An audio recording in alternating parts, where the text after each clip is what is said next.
Sexto ano do ensino fundamental, semana 1 da nossa apostila 4. Puxa vida, hein? Já na apostila 4.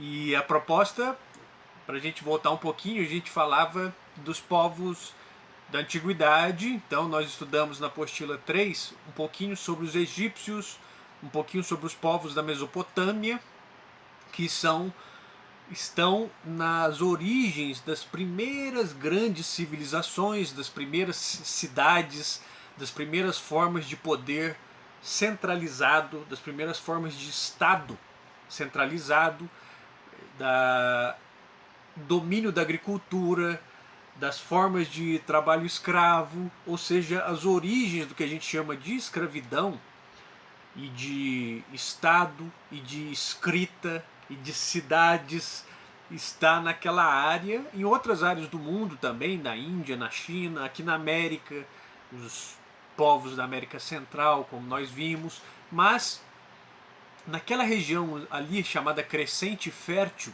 entre o Egito e a Mesopotâmia, é importante que você tenha muito claro onde é essa localização geográfica.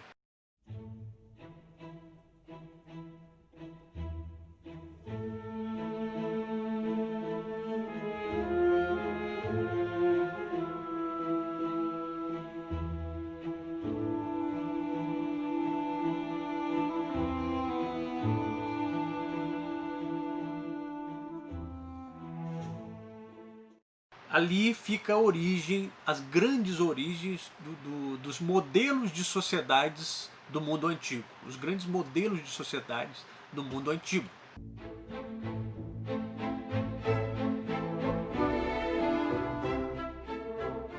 Então a gente pode listar assim, as características: surgimento de cidades, formas de escrita, divisão do trabalho, especialização do trabalho, cada um desempenha uma função, cada um tem um conhecimento. Então, né, toda civilização, de uma maneira ou de outra, vai desenvolver estes elementos e acabam se tornando coisas maiores do que simplesmente uma aldeia ou uma cidade, estado, uma cidade que tinha um governo próprio. Começam a se tornar grandes reinos, grandes impérios, que começam a dominar outros povos, inclusive culturalmente, dominando outros povos culturalmente, certo?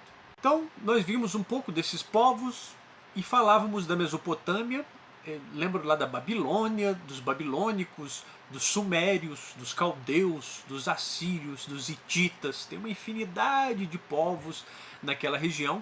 E agora a gente fala um pouquinho sobre os semitas e os hebreus e os fenícios. Os hebreus têm uma influência enorme na nossa vida ainda nos dias de hoje. Os hebreus, que podem ser identificados como judeus, como onde hoje fica Israel, os hebreus são um povo de origem semita que, entre outras grandes contribuições, deixaram para nós algo que provavelmente você deva ter em casa, que é o Pentateuco, que são os 5 primeiros livros do Antigo Testamento. O Pentateuco conta a história dos hebreus. Começa lá em Gênesis, tem a história do Êxodo, a história de Moisés. Os hebreus são esse povo que sai da região da Caldeia e vai habitar uma faixa de terra próximo ao Vale Fértil do Rio Jordão, chamada Canaã, e naquela faixa de terra já havia outros grupos.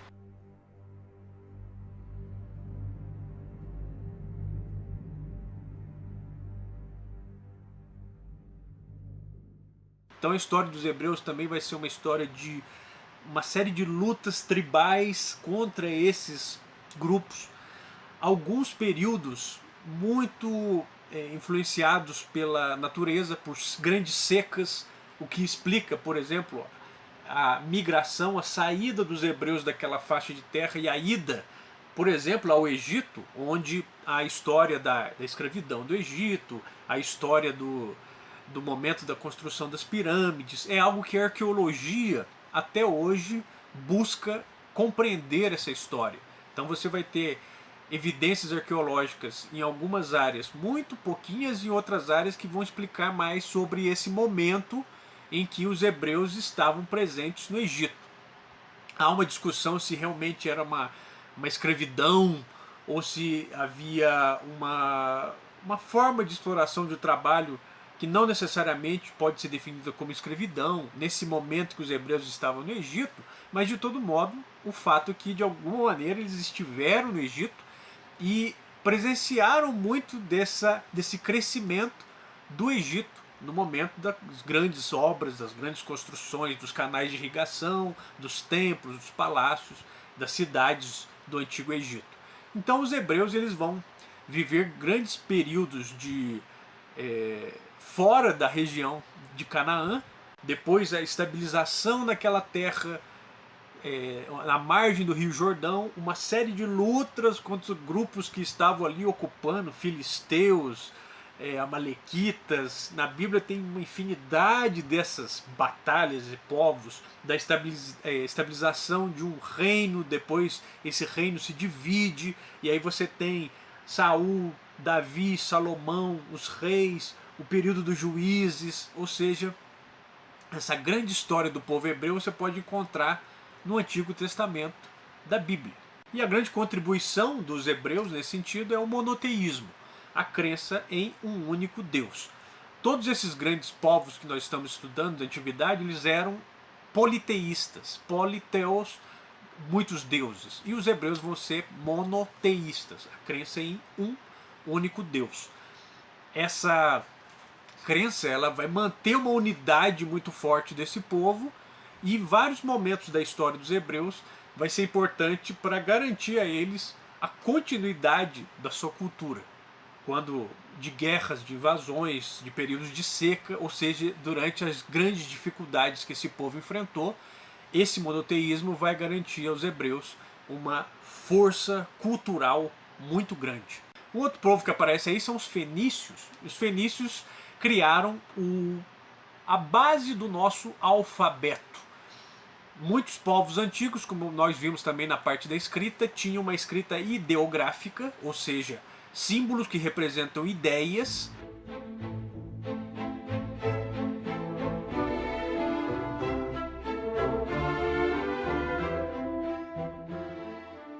Ou símbolos combinados com sons que representam ideias. Os fenícios eles vão ser um povo que basicamente vai viver numa faixinha de litoral mais ao norte de onde fica Israel, Canaã, e os fenícios vão investir sobretudo na atividade comercial.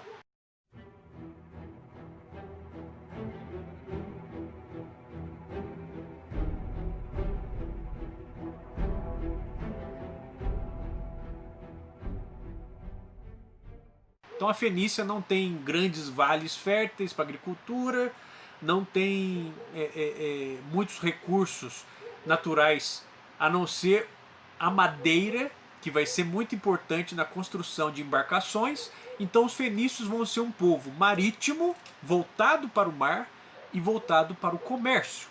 Isso explica em boa parte a criação de uma forma de comunicação pelos fenícios que facilitasse essas trocas comerciais, essas negociações, e essa é uma das origens do chamado alfabeto. A escrita fonética, que é muito mais simples e fácil de aprender do que a escrita ideográfica, certo?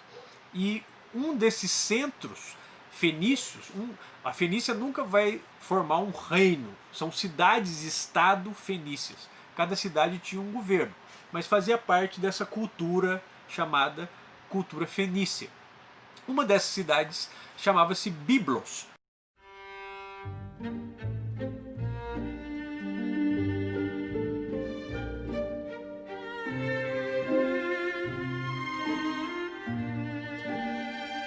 E esta é a origem do termo Bíblia. Tá? Então os fenícios, além do alfabeto, vão ter um papel muito importante nessa ideia de reunir pergaminhos, escritos antigos, colocar isso tudo bonitinho, né, em um mecanismo que vai dar origem ao termo livro, certo?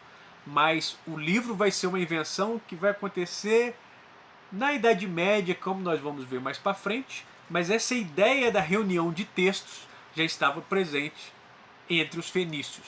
Daí a própria palavra Bíblia, ter vindo de uma antiga cidade fenícia, a cidade de Biblos.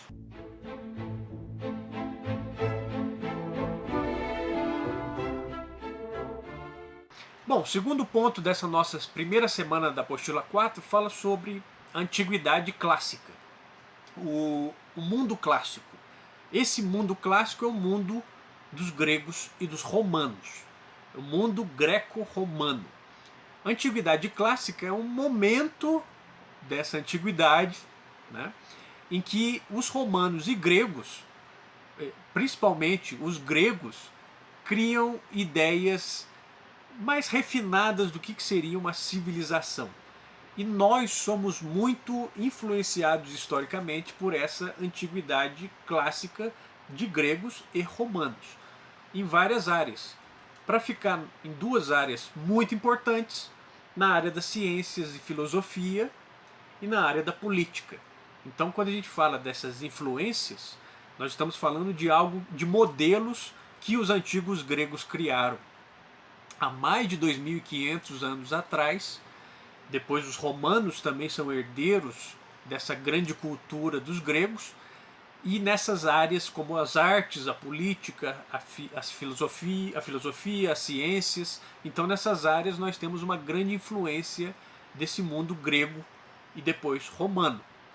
E ali, nesse mundo grego, nós vamos ver a própria localização geográfica da Grécia favorecia uma grande circulação de povos. É uma área que você tem os gregos, os egípcios mais ao sul, os hebreus a leste, a Mesopotâmia um pouco mais a leste, ou seja, vai ser uma área de grande encontro histórico entre povos.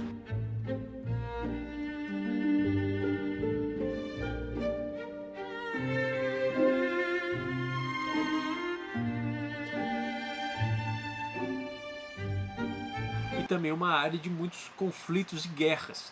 Daí as grandes histórias de batalhas, como as batalhas entre persas e gregos. Quem já assistiu ou leu os quadrinhos Os 300,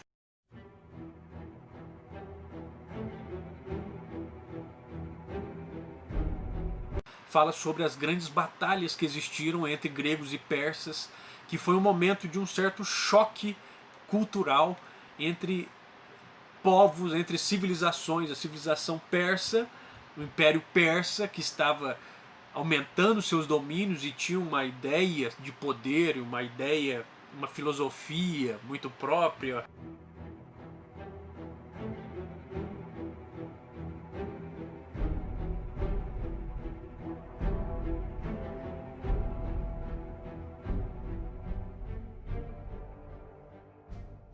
Uma ideia de religião muito própria, e o Império e as cidades-estados da Grécia, que ainda não formavam. A Grécia nunca formou, igual a Fenícia, um reino, eram cidades-estado, cada cidade tinha a sua forma de governo, que entram em choque naquela área. E isso vai gerar uma série de produções literárias de vários pensadores gregos sobre aquele assunto, inclusive o surgimento da própria história, da própria área de história, tem a ver com esse período de grandes embates entre povos, entre grupos, entre visões diferentes sobre a religião, sobre política. Guerras médicas não porque eram médicos, os Medas eram um povo da região central da Pérsia, então os persas e os Medas vão formar o Império Persa, daí o nome Guerras Médicas, guerras contra os Medas, que os gregos vão... na verdade, os persas é que invadiram a Grécia e os gregos tinham a obrigação de expulsar. E aí começa a surgir uma certa ideia de resistência histórica e cultural de um povo contra outro que vem para destruir a sua história.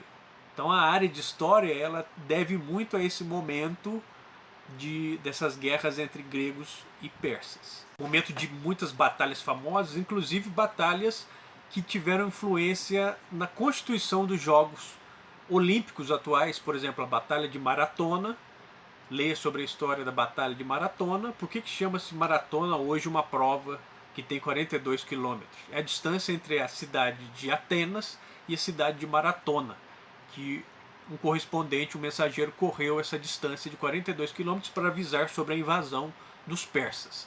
Então dê uma olhadinha no nosso livro, você vai ver sobre este assunto, certo?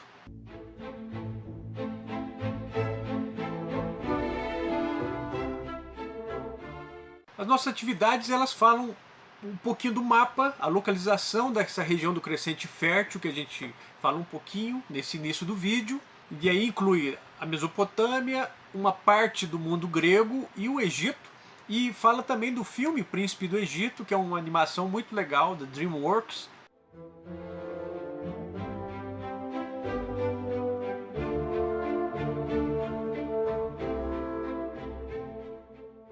Acho que de 1999, que conta a história do Êxodo, que é a saída dos hebreus fugindo do Egito de volta para a terra de Canaã, a história de Moisés. Moisés abre o Mar Vermelho, o povo atravessa, a perseguição do faraó. Acho que todos de alguma maneira já ouviram falar nessa história. Assistam o Príncipe do Egito, que é uma belíssima animação. Nos outras atividades eu chamo a atenção para a letra C do número 2 sobre cidades-estado. O que eram as cidades-estado?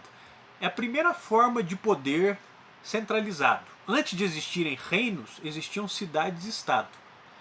O crescimento de uma cidade-estado, que começa a dominar outras e outras áreas ao redor, que dá origem aos primeiros grandes reinos. E o domínio de áreas fora desses reinos, cada vez mais distantes, é que vai dar origem aos primeiros impérios. Tá? Então, cidades-estado são as primeiras formas de cidades com um governo centralizado, que tem uma administração que visa a expansão dessa cidade, o crescimento, o controle e crescimento e domínio para áreas cada vez maiores, certo? Então, leiam essas páginas dos livros, do livro didático, vocês vão ter mais referências, entrem em contato, qualquer dúvida estamos à disposição para que a gente continue dentro das possibilidades, não deixando essa peteca cair e continuar os estudos. Certo, gente? Um abração, sexto ano, até a próxima. Mandem mensagens, dúvidas, críticas, sugestões, que estamos à disposição totalmente. Tchau, tchau, gente. Até mais.